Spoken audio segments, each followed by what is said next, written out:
Lucía llegó al mundo en una madrugada silenciosa, cuando el viento apenas movía las ventanas de la vieja hacienda de los Santa María. Su nacimiento debía haber sido motivo de celebración, la primera hija después de 3 hijos hombres que nunca llegaron a respirar más de un día. Pero cuando la comadrona descubrió que la niña no respondía a la luz, que sus ojos no cegían las sombras, que no pestañeaba ante la lámpara, su destino dentro de la familia quedó escrito en un solo gesto, el ceño fruncido, duro y cortante. De su padre, Rosendo Santamaría era un hombre que creía que la vida se medía en fuerza y utilidad, cuánta tierra se podía labrar, cuántas cabezas de ganado se podían controlar, cuántos hombres temblaban al escucharlo nombrar. Para él, la debilidad era una mancha, y una hija ciega era algo peor, una vergüenza. Desde ese día, Lucía no tuvo la bienvenida tierna de una madre que arrulla, ni las risas cálidas de una familia orgullosa. Su madre, Julia, era una mujer frágil, dulce, pero demasiado temerosa de su marido como para oponerse. Aunque amaba a su hija en secreto, jamás se atrevió a defenderla abiertamente. Los primeros años de Lucía pasaron entre brazos que la sostenían sin afecto y voces que hablaban de ella como si no estuviera presente. No va a servir para nada, decía Rosendo, creyendo que la niña no entendería nunca. Una carga. Eso es lo que me llegó.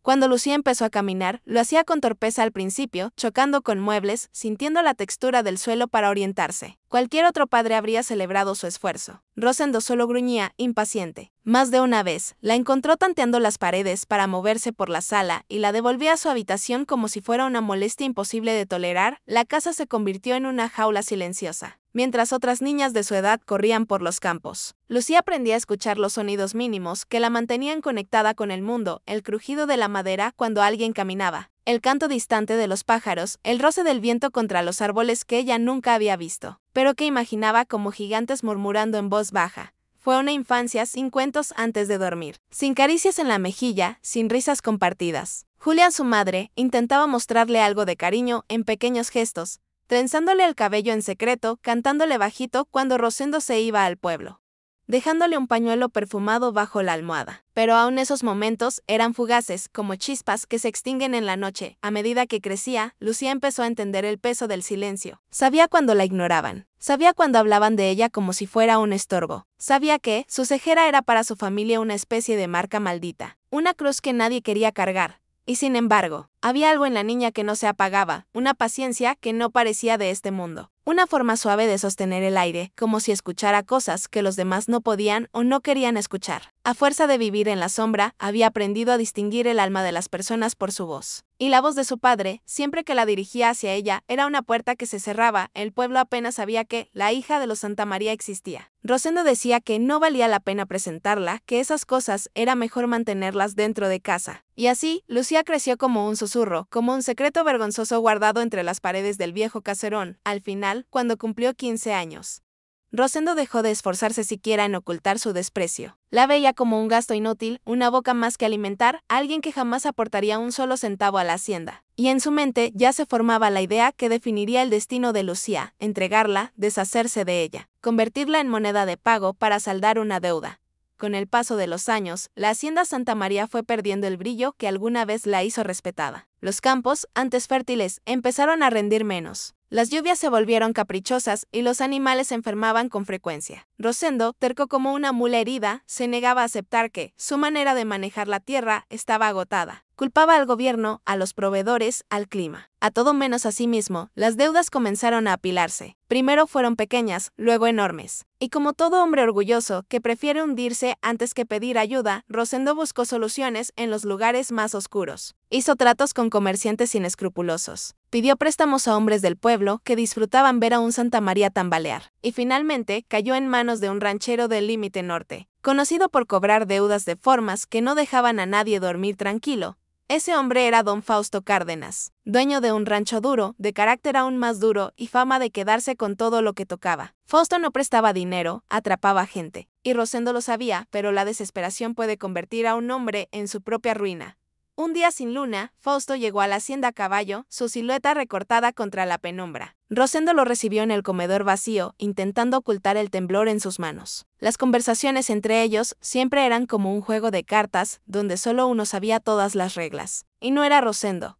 «Vengo por mi pago», dijo Fausto, su voz grave como una tumba recién abierta. Rosendo tragó saliva. El dinero no existía. Lo poco que quedaba ya estaba prometido. Pero Fausto no aceptaba excusas. Necesitaba algo más. algo que valiera, para él, lo suficiente. Y entonces, en un acto de bajeza que marcaría para siempre a su familia, Rosendo mencionó a su hija: «Puedo darte algo más valioso que dinero», dijo con un tono falso, casi orgulloso, como si estuviera ofreciendo un premio. Fausto levantó una ceja. «¿Qué cosa?» «Mi hija». Lucía, el silencio cayó como un cuchillo. Fausto sabía quién era la muchacha, la hija ciega que Rosendo escondía del pueblo. Pero él no veía personas, veía recursos, herramientas, posesiones. No le importaba si estaba ciega, muda o rota. Si alguien la recibía, él la cobraría como un bien. ¿Para qué querría yo a una muchacha ciega?, preguntó Fausto con crudeza. La respuesta de Rosendo fue tan fría que heló el aire de la habitación. «No es para usted, es para otro trato». Fausto sonrió de una manera que hacía que la piel se encogiera. Finalmente habló: «Hay un hombre al que le debo una promesa. Un ranchero que vive en las montañas del oeste. Está buscando esposa. Una mujer que no busque riquezas ni tierras. Alguien que no le cause problemas. Tal vez esta hija suya le sirva». Rosendo no preguntó más. No le interesaba quién sería el futuro dueño de Lucía. Solo quería deshacerse de la deuda. Y de ella, el trato quedó sellado esa misma noche. Ni siquiera mencionó a su esposa, ni pensó en despertar a Lucía. Para él, la decisión ya estaba tomada. Cuando Julia, la madre, escuchó los murmullos y vio a Fausto montar su caballo bajo la oscuridad, supo que algo terrible había sucedido. Pero Rosendo no le dio explicaciones. Solo murmuró: «Mañana se va». Julia sintió que el corazón se le partía. Su hija, la niña a la que había criado en silencio, a escondidas, ahora sería entregada como si fuera un saco de trigo. Y no había nada que pudiera hacer Lucía, ajena a la tragedia que se gestaba. Dormía en su cama sencilla, respirando en paz por última vez en mucho tiempo. No sabía que su vida estaba a punto de cambiar. No sabía que, al amanecer, sería arrancada de todo lo que conocía. Y mucho menos sabía que el hombre para quien sería entregada no sería Fausto. Sería un desconocido con un apodo extraño: el Lince. Cuando Lucía fue entregada, el amanecer apenas despuntaba, y el aire estaba frío, de ese frío que se mete entre los huesos y hace que todo parezca más triste. Rosendo no dijo una palabra, mientras Fausto Cárdenas la subía a la carreta. Ni un adiós, ni una advertencia, ni una mirada. Para él, ya estaba apagada, ya no existía. Lucía sintió ese silencio como un golpe más fuerte que cualquier empujón físico. Fausto la llevó en un viaje largo, incómodo, sin explicaciones. Ella solo sabía que estaba siendo trasladada, que su padre había decidido algo, y que no tenía derecho a preguntar. Durante horas, el traqueteo de las ruedas fue su única compañía. Cada tanto, Fausto mascaba tabaco y escupía hacia un costado, sin siquiera notar su presencia. Finalmente, tras cruzar tierras secas y luego senderos rodeados de pinos altos, llegaron a un claro donde se alzaba una pequeña cabaña de madera. No era una choza pobre, tampoco un rancho rico, era un hogar construido con manos que sabían trabajar y que reparaban lo roto en lugar de desecharlo allí. De pie junto al corral estaba Mateo, el hombre al que el pueblo llamaba el Lince.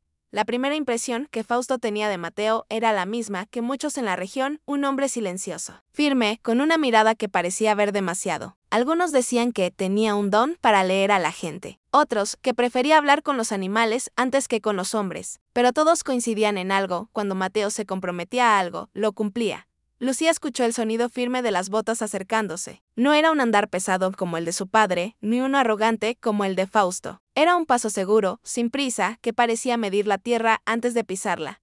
«Aquí estaba», anunció Fausto, casi con desgano, «la hija del Santa María. Ciega, pero docilita». Eso sí, Lucía sintió como la nombraban, como si fuera una mula en venta. Mateo no respondió enseguida. Se acercó lentamente. Lucía percibió su sombra, el leve cambio del aire, cuando él se detuvo frente a ella. Y entonces escuchó su voz por primera vez. «¿Puedo tomar tu mano?». Nadie le había preguntado algo así jamás. Su padre tomaba, empujaba, ordenaba, pero el desconocido pedía permiso. Ella dudó, respiró profundo y extendió la mano. Sus dedos temblaban. Mateo no la sostuvo como quien revisa mercancía. La tomó con suavidad, como quien teme lastimar una cosa preciosa. Sus manos eran grandes, ásperas de trabajo, pero cálidas. «Soy Mateo», dijo. «Te traje una silla cerca de la entrada. ¿Quieres sentarte?». Fausto soltó un bufido. «Te la traigo, la tomo o no, ya es tu problema. Mi trato contigo queda saldado». Y se marchó sin despedirse. El sonido del caballo alejándose dejó un silencio enorme detrás. Mateo esperó a que el ruido desapareciera para hablar de nuevo. «Sé que no te explicaron nada», dijo con honestidad simple. «No sé qué te dijeron, o qué te negaron, pero no estás aquí como pago, ni como castigo, mucho menos como cosa». Lucía apretó la tela de su falda. Las palabras la confundían, la descolocaban. «Nadie hablaba así, nadie la trataba así». «No entiendo», susurró. «Lo sé. Y no necesitas entender todo hoy. Solo quiero que te sientas segura, y que sepas que este lugar no es una prisión. La voz de Mateo era profunda, tranquila, como el río de montaña, que nunca se apresura pero arrastra todo con firmeza. Lucía escuchó algo más en ella, ¿verdad? Si te parece bien, puedo describirte el lugar, añadió él. Para que te sitúes. Lucía sintió con la cabeza, sorprendida de escuchar en su propio pecho un latido diferente, como si algo dormido empezara a despertar.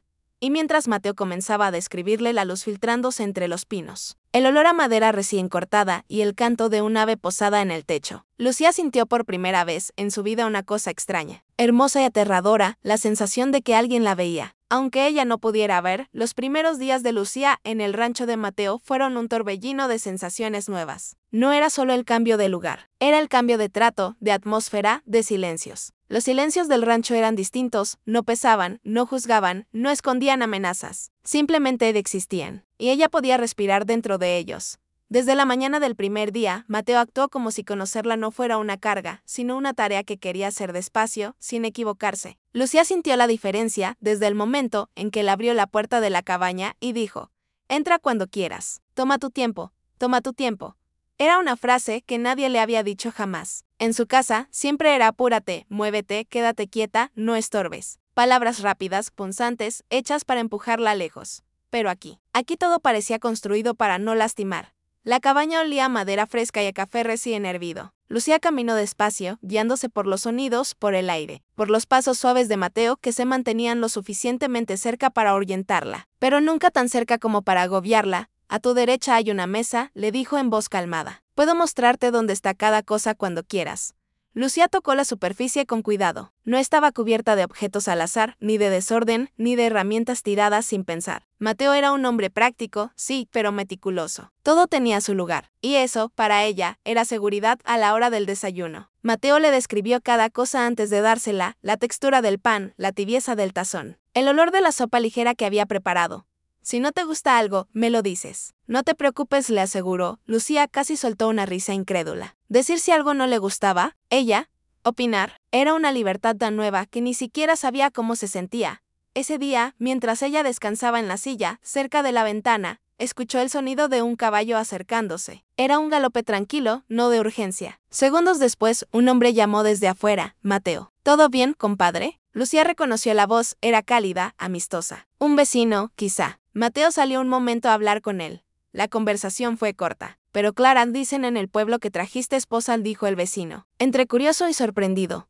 «No vine a buscar opiniones», respondió Mateo, sin agresividad pero con firmeza. «Solo vine a avisar que no quiero que nadie haga preguntas ni comentarios que la lastimen». El vecino guardó silencio un par de segundos. «Tienes razón. Si tú la cuidas, es suficiente para nosotros». Lucía bajó la cabeza. Una mezcla de vergüenza y alivio se le enredó en el pecho. Ella estaba acostumbrada a ser motivo de burla, de lástima, de susurros. Pero ahora alguien la defendía, sin que ella lo pidiera. Cuando Mateo volvió, ella no dijo nada. No quería incomodarlo, pero él la conocía lo suficiente, incluso en tan poco tiempo, para notar la tensión en sus manos. «Nadie va a tratarte mal aquí», le dijo, sentado frente a ella. «Y si alguien intenta hacerlo, se encontrará conmigo primero». Lucía sintió las palabras como si fueran una manta tibia. Su vida entera había sido una sucesión de lugares donde debía hacerse pequeña, invisible, silenciosa para no molestar. Y ahora Mateo hablaba de protegerla, no porque fuera su deber, sino porque quería hacerlo. «No entiendo por qué eres tan amable conmigo», susurró ella, casi temiendo la respuesta. Mateo no tardó en contestar. «Porque mereces respeto, porque no eres una carga, y porque este es tu hogar ahora, si tú lo quieres, si tú lo quieres». Mateo no le imponía nada. Le ofrecía algo que ella jamás había tenido, elección, esa tarde. Mientras él le describía el camino del río y el color de los pinos en invierno, Lucía tocó la tierra bajo sus pies y sintió algo que nunca había sentido en ninguna parte de su vida: la posibilidad real de pertenecer. La mañana siguiente amaneció tibia, con una luz dorada que parecía derramarse con suavidad sobre la cabaña. Para Aurora, que no podía ver el amanecer, la belleza llegaba a través de otros sentidos: el olor a café recién preparado, el crujido leve de la madera al calentarse con el sol, el sonido del viento que rozaba las hojas como si fueran dedos, acariciando un arpa natural. Pero esa mañana había algo más: el silencio peculiar de un hombre que no sabía cómo acercarse. Santiago estaba sentado en una silla, con los codos apoyados sobre las rodillas, observándola sin que ella lo supiera, intentando entenderla. Su cabello oscuro estaba despeinado y los ojos tenían un brillo indeciso. como si luchara con palabras que no sabía pronunciar. Erore, con las manos posadas sobre la mesa, sentía algo distinto en el aire. Era como si el ambiente estuviera lleno de palabras no dichas. ¿Puedo preguntarte algo?, dijo ella con voz suave, rompiendo la tensión. Santiago se tensó un instante. No era el tipo de hombre acostumbrado a conversaciones profundas. Prefería las acciones al lenguaje. Pero había algo en la voz de Aurora, una dulzura sin pretensión, una honestidad sin dureza, que lo hacía bajar las defensas. Claro, respondió, aunque su voz salió más grave de lo que planeaba. Ella inclinó la cabeza con ese gesto que solía hacer cuando trataba de leer el ambiente sin sus ojos. ¿Por qué me trajiste aquí? De verdad, la pregunta cayó en la cabaña como una piedra en un lago tranquilo. Generó ondas, abrió grietas, hizo temblar verdades que él nunca había confesado ni a sí mismo. Podía darle una respuesta práctica, que vio injusticia y actuó que no iba a dejar que la trataran como basura. Pero sabía que eso no era toda la verdad. Santiago respiró hondo, como si necesitara aire nuevo para decir lo que nunca decía. Porque no merecía ser tratada así. Y porque hizo una pausa, buscando en su pecho las palabras correctas, porque te vi antes de que supiera que no podías ver. Vi cómo caminabas, cómo te esforzabas por mantenerte firme, aunque tu padre te despreciara. Y pensé que merecías estar en un lugar donde no tuvieras que defenderte de todo. Erore sintió que algo dentro de ella temblaba. No estaba acostumbrada a que alguien hablara de ella con respeto, mucho menos con admiración. Ella bajó la mirada, aunque no veía nada. Sus dedos jugaron con los bordes de su vestido. Nerviosos, Santiago. La mayoría de la gente piensa que soy incompleta. ¿Y tú qué piensas de ti?, preguntó él en un tono tan directo que la dejó sin aire. Erore tomó un momento. Hablar de sí misma nunca había sido sencillo. Pienso que sus labios se apretaron antes de ceder, que a veces soy una carga, que avanzo sin saber hacia dónde, que siempre espero el sonido de algo que salga mal. Santiago se levantó sin pensarlo. Caminó hacia ella y con una delicadeza impropia de sus manos de ranchero, apoyó una de ellas sobre la mesa, cerca de sus dedos. Tú no eres una carga, dijo, y cada palabra parecía un juramento. Solo necesitas lo que todos necesitamos, alguien que no te suelte. Erore tragó aire como si hubiese recibido un golpe suave pero profundo. Él había dicho lo que nadie en su vida se había atrevido a pronunciar. Pero entonces ocurrió lo inesperado. Erore habló, y cuando lo hizo, su voz tenía una claridad que parecía venir de un lugar oculto en su corazón. Tú. ¿Quién te sostiene a ti, Santiago? La pregunta lo desarmó por completo, porque él, acostumbrado a ser el que protege, nunca había pensado en quien protegía sus propias heridas. Erore, la mujer que todos llamaban incompleta, acababa de ver algo en él que nadie más había visto. Y sin saberlo, había comenzado a sanar una parte de él que ni siquiera sabía que estaba rota durante semanas. El rancho de Mateo había sido un refugio silencioso para Lucía. Cada día aprendía a ubicarse mejor, la distancia entre la puerta y la mesa, el sonido específico de la madera cuando Mateo se acercaba, el canto de los pájaros que anidaban en el gran pino frente a la cabaña. Poco a poco, su respiración se volvió más ligera. Dormía sin miedo, comía sin sentir que era una carga, hablaba sin esperar un regaño, pero la paz verdadera siempre es frágil. Y el pasado siempre encuentra el camino de regreso. Todo comenzó con murmullos. Mateo los escuchó primero en el pueblo, mientras compraba herramientas. Un hombre comentó por lo bajo que Rosendo Santamaría, el padre de Lucía, andaba preguntando mucho. Demasiado. Que se había enterado de que Fausto Cárdenas no la había llevado a su rancho, sino que la había entregado directamente a Mateo, que el trato no había sido exactamente como Rosendo creía, y que estaba furioso. Mateo fingió indiferencia, pero por dentro sintió un nudo apretarse. No era miedo por sí mismo. Él sabía enfrentarse a cualquier hombre. Era miedo por ella, por lo que significaba volver a manos de quien la había despreciado. Esa misma tarde, cuando volvió al rancho, Lucía notó algo distinto en su respiración. ¿Qué ocurre?, preguntó, levantando el rostro hacia él como si buscara el eco de su inquietud. Mateo pensó en mentir, en decir nada, en evitarle preocupación, pero le debía honestidad. En el tiempo que llevaban juntos, había aprendido que ella detectaba cambios en la voz con una precisión casi sobrehumana.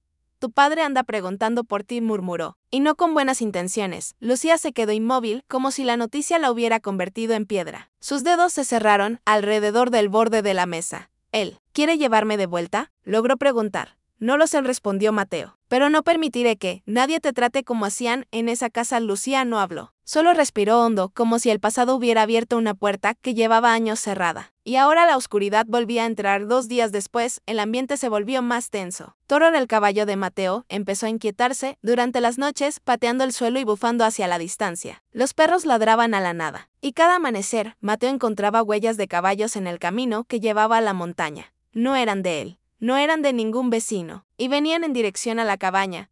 La tercera mañana, Mateo entró con paso rápido. Lucía estaba sentada junto a la ventana, escuchando el viento como si buscara respuestas en él. Necesito que hoy te quedes dentro, dijo Mateo, tratando de sonar tranquilo. No abras si escuchas golpes. Lucía se estremeció. Recordó gritos, botas pesadas, manos que la empujaban sin cuidado. Recordó la impotencia, el frío, la humillación. Mateo. Su voz apenas era un susurro. No quiero volver. Él se acercó, tomó sus manos pequeñas y temblorosas y las sostuvo entre las suyas. No vas a volver a ningún sitio donde no te quieran, prometió. Te lo juro. Ella tragó aire. No sabía si creer en los juramentos. Pero esa voz, la de Mateo, siempre había dicho verdad. Al caer la tarde, se escucharon caballos. Varios. El sonido profundo y áspero del cuero, el tintineo de espuelas. El viento trajo consigo un olor que Lucía reconoció al instante: sudor, tabaco y rencor. El hombre que desmontó primero tenía un andar que ella jamás olvidaría. Era su padre Mateo. Gritó Rosendo: sal. Tenemos asuntos pendientes. Lucía se aferró al borde de la silla. Su pecho subía y bajaba con rapidez. No sabía que en el umbral, Mateo ya estaba de pie, la mirada fija, la mandíbula apretada. Pero lo que más lo endureció no fue la presencia del hacendado, sino una sola idea: Rosendo había venido a reclamar su propiedad. Lo que no sabía era que Lucía ya no era propiedad de nadie, y estaba dispuesta a demostrarlo.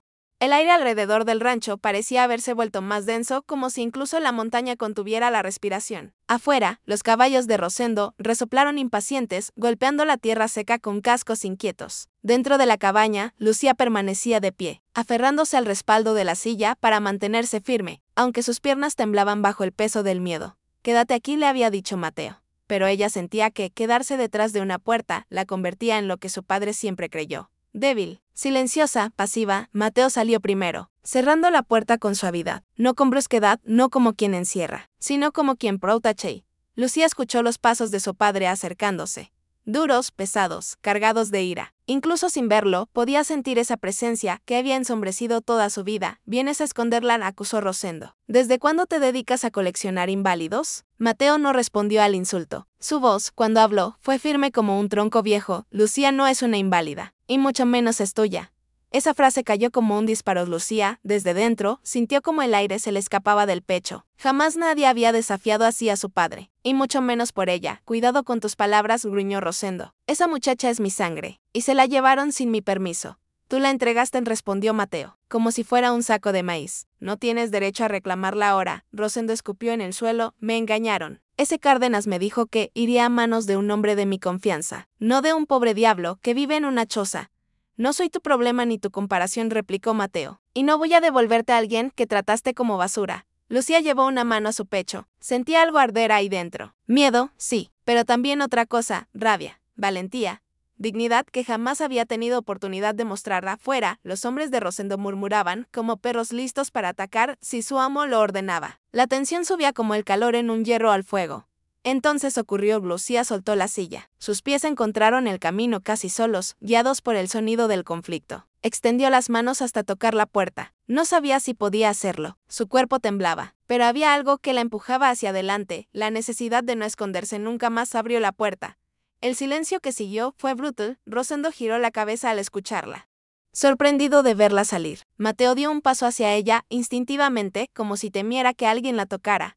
Lucía respiró hondo. Su voz temblaba. Pero salió yo. No quiero volver contigo, dijo, cada palabra costándole más que un paso entre espinas. Rosendo soltó una carcajada amarga. Tú no dices eso. Sí, respondió ella, apretando los puños. Esta vez sí. Los hombres de Rosendo se miraron entre sí. Nunca habían escuchado a la hija del hacendado hablar así. Siempre la imaginaron tímida, rota, insignificante. Pero allí estaba, enfrentando al hombre que había marcado su vida con desprecio. Mateo se colocó junto a ella, sin tocarla, pero cerca. Un muro silencioso. Lucía lo sintió, y eso le dio fuerza de aquí. Continuó ella, con la voz quebrándose. Me escuchan, me hablan, me preguntan qué quiero. Y yo quiero quedarme. Rosendo frunció el ceño, con una mezcla de furia y desconcierto. Lucía jamás había levantado la voz en su casa, ni siquiera para defenderse. De pronto, parecía otra persona. Una persona libre. Lucía, dijo él, o vienes conmigo por las buenas, o te saco a la fuerza. No voy a discutir con una ciega que no entiende lo que le conviene. La frase golpeó como una bofetada. Pero antes de que Mateo hablara, antes de que cualquier hombre pudiera avanzar, Lucía dio un paso adelante. Entiendo más de lo que tú crees, dijo ella. Entiendo que una hija no es propiedad, y que tú no sabes amar lo que no puedes controlar. Ese fue el quiebre. Los hombres de Rosendo agacharon la mirada. Incluso la montaña pareció quedarse inmóvil. Por primera vez en su vida, Lucía no huyó. No bajó la cabeza. No se escondió detrás del miedo. Eligió. Y en ese momento, aunque no lo veía, Mateo la miraba como se mira a alguien que acaba de cruzar un umbral imposible, la hija despreciada por su propio padre. Acababa de convertirse en una mujer que sabía alzar la voz. El sol estaba cayendo detrás de las colinas cuando Rosendo dio un paso al frente. La luz roja del atardecer hacía que su figura pareciera aún más grande, más amenazante, como si la sombra misma se inclinara a su favor. Lucía podía sentir el cambio en el aire. Ese silencio previo a una tormenta que no anuncia lluvia, sino violencia. Mateo avanzó un paso también, interponiéndose sin pensarlo, como si su cuerpo hubiera sido hecho para estar entre ella y cualquier peligro. No lo hacía para proteger a una ciega, como su padre decía con desprecio, lo hacía porque la veía. Rosendo soltó un bufido. Te has vuelto muy valiente, desde que andas escondida detrás de este hombre, le escupió. Lucía apretó la mandíbula. Era la misma acusación de siempre, que ella no valía por sí misma. Pero ahora tenía una voz, y aunque temblara, ya no estaba dispuesta a guardarla. No estoy escondida detrás de nadie, dijo ella. Estoy a su lado, porque él me respeta. Tú no sabes qué es eso. Mateo bajó un instante la mirada, no por vergüenza, sino porque esas palabras lo golpearon directo al alma. Aquella muchacha que había llegado a su casa con miedo incluso de respirar, ahora defendía su propio lugar en el mundo. Pero Rosendo no estaba allí para escuchar verdades. Estaba allí para recuperar control. Lucía gruñó. Te vienes conmigo. Y tú miró a Mateo con un desprecio que casi se podía tocar. Agradecerás que no te parta la cara aquí mismo. Los hombres detrás de él movieron las manos hacia las correas de sus armas. Solo un gesto, solo una insinuación, pero suficiente para que la tierra pareciera latir. Mateo alzó la voz, con una calma que rozaba la furia contenida. No vas a tocarla, ni vas a obligarla. Si Lucía dice que quiere quedarse, es su decisión. Una ciega no dice nada, rugió Rosendo. Las palabras se estamparon en el pecho de Lucía como piedras arrojadas con rabia, pero no la derribaron esta vez. No. Algo dentro de ella ardió, pequeño pero intenso, como una llama que apenas necesitaba aire para crecer. Yo puedo no ver, dijo ella, pero tú eres el que está ciego. No ves a las personas, solo ves lo que te sirve. La frase flotó, afilada. Los peones de Rosendo se removieron. Esa muchacha, la que siempre caminó como una sombra, estaba clavando palabras que dolían más que un golpe. Rosendo dio un paso más. Y otro, hasta quedar lo suficientemente cerca como para extender una mano y agarrarla. Mateo lo vio venir, fue rápido, instintivo, irrefrenable y agarró la muñeca de Rosendo antes de que tocara a Lucía. El silencio que siguió fue casi insoportable. No dijo Mateo una sola palabra, pero dicha con un peso que podría haber derrumbado una pared. Los hombres de Rosendo amartillaron armas. Algunos se movieron hacia adelante, tensos, listos. Lucía escuchó todo, el metal, los pasos, esa respiración áspera de quien está a punto de cometer una locura. Y entonces ocurrió algo que nadie esperaba. Uno de los peones habló: patrón. La muchacha ya dijo lo que quiere. Su voz estaba cargada de incomodidad. Ella es mayor. No sería correcto. Rosendo lo fulminó con una mirada que habría asustado a cualquiera menos a un hombre que llevaba 2 décadas viendo sus abusos.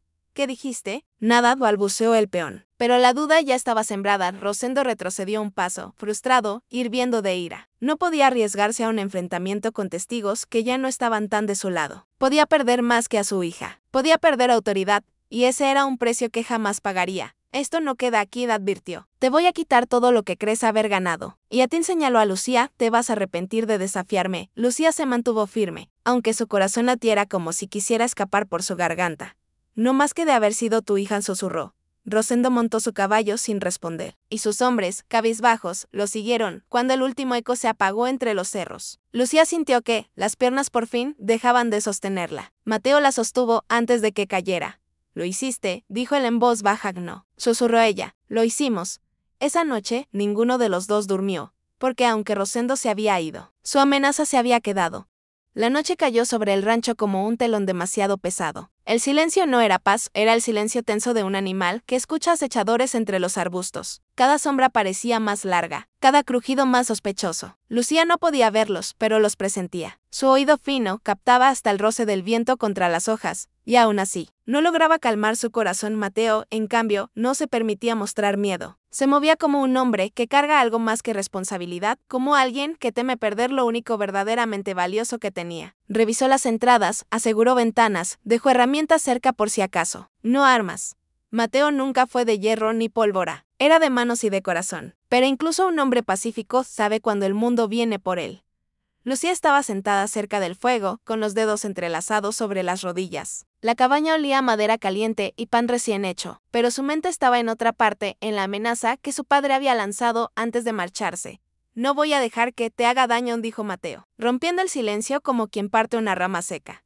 No me da miedo, murmuró ella, aunque la verdad palpitaba fuerte en su pecho. Mateo se acercó y se sentó frente a ella. Dilo conmigo sin temblar, susurró, no como reto, sino como un abrazo verbal. Lucía intentó repetirlo. La voz le salió apenas, no me da miedo. Mateo tomó sus manos. No era gesto romántico, era ancla para un alma que vibraba como cuerda tensa.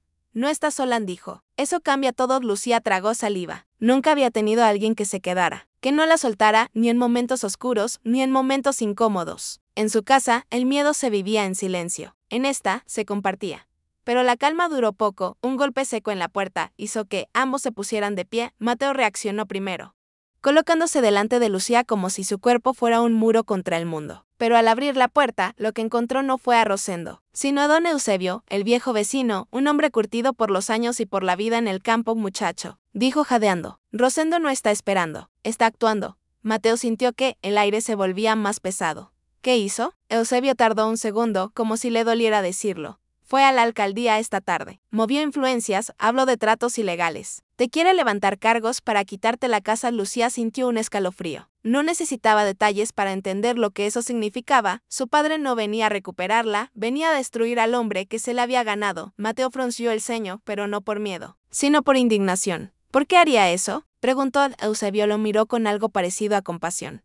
Porque él no soporta perder. Y con esta muchacha, perdió la primera batalla en toda su vida. Lo conozco. No vendrá con rifles. Vendrá con leyes, mentiras y poder. Lucía apretó los dientes. La injusticia la haría más que la amenaza. Él me dio como si fuera chatarra, dijo ella. ¿Ahora quiere destruir lo único decente que he tenido solo porque yo elegí quedarme? Eusebio suspiró. Tu padre no entiende el rechazo, niña. Nunca lo ha entendido. Y menos aún cuando viene de alguien a quien creía insignificante. La palabra insignificante hizo algo dentro de ella. Algo viejo, algo arraigado. Pero esta vez, en lugar de encogerse, algo se enderezó. No voy a dejar que lo destruya, dijo ella con una firmeza que sorprendió incluso a Mateo. No es tu deber protegerme, respondió él, suave. Tal vez no, contradijo ella. Pero es mi elección, del anciano carraspeó. Tienen que prepararse. Esto no será una visita, será una guerra de orgullo. Y el orgullo de Rosendo siempre va cabalgando con furia. Mateo escuchó, asimilando cada palabra. Sabía lo que significaba perder su tierra, su sustento, su vida entera. Pero cuando miró a Lucía, supo también que, aunque todo se derrumbara, ella era lo único que no estaba dispuesto a perder. Y Lucía, por primera vez en su vida, sintió que era alguien por quien valía la pena luchar. La noche avanzó con un silencio que ya no era miedo, sino preparación. Porque la tormenta que venía no era de viento ni de lluvia, era de poder, de rencor, y de una hija que ya no temía levantar la voz.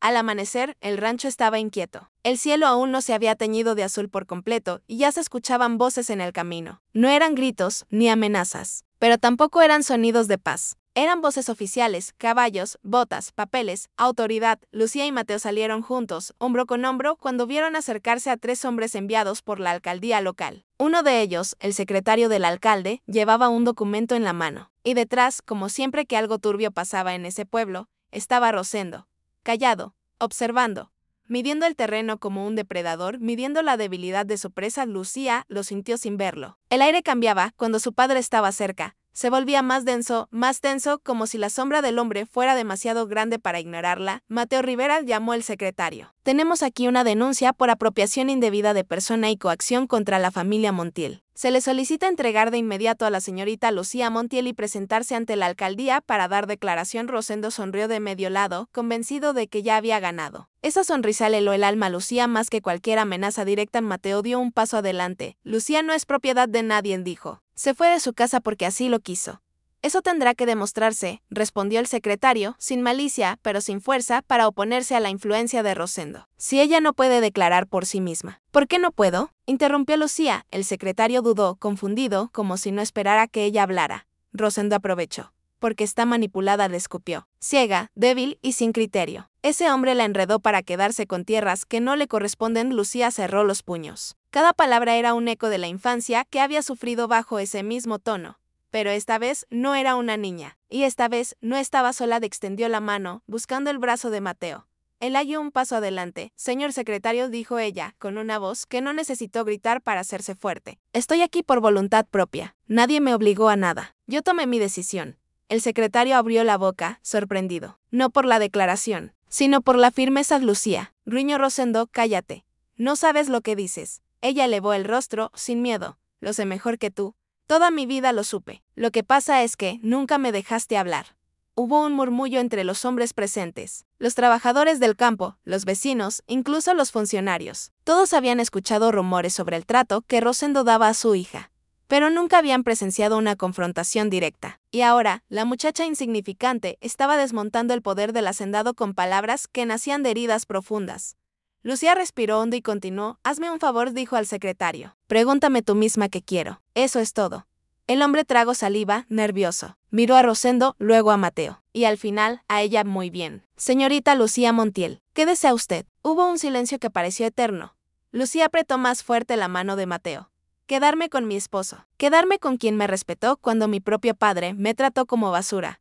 Rosendo dio un paso hacia ella, rabioso, malagradecida. Siempre fuiste un estorbo para mí. Debiste sentirte agradecida de que alguien te aceptara como limosna. Esa frase fue el final. La gente alrededor se estremeció. Algunos bajaron la mirada. Otros, como don Eusebio, dieron un paso protectivo hacia Lucía. El secretario, indignado por primera vez, se volvió hacia Rosendo. Señor Montiel, eso que acaba de decir basta para invalidar su denuncia. La señorita declara con claridad, con coherencia y sin señales de coacción. Usted no puede obligarla a regresar con usted.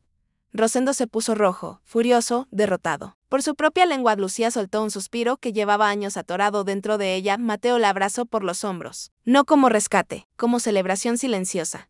Cuando los funcionarios se retiraron, Rosendo montó su caballo, sin decir una palabra, no porque hubiera entendido, sino porque había perdido toda autoridad para seguir exigiendo. Y Lucía lo supo. Algo dentro de ella se cerró, algo que llevaba toda su vida abierto, sangrando. Esta vez, se cerró con un chasquido final. Esa tarde, en el silencio cálido del rancho, mientras el viento acariciaba las paredes de madera, Lucía apoyó su cabeza en el pecho de Mateo. ¿Y ahora?, preguntó él, en voz baja. Ella sonrió, una sonrisa que parecía luz. Ahora empiezo a vivir, y Mateo, con un respeto que nunca se quebró, respondió, contigo. No delante de ti, ni detrás, contigo. El destino, que había comenzado como desprecio, esa entrega cruel, se transformó en lo más inesperado, una vida elegida, un amor honrado, una libertad conquistada por su propia voz.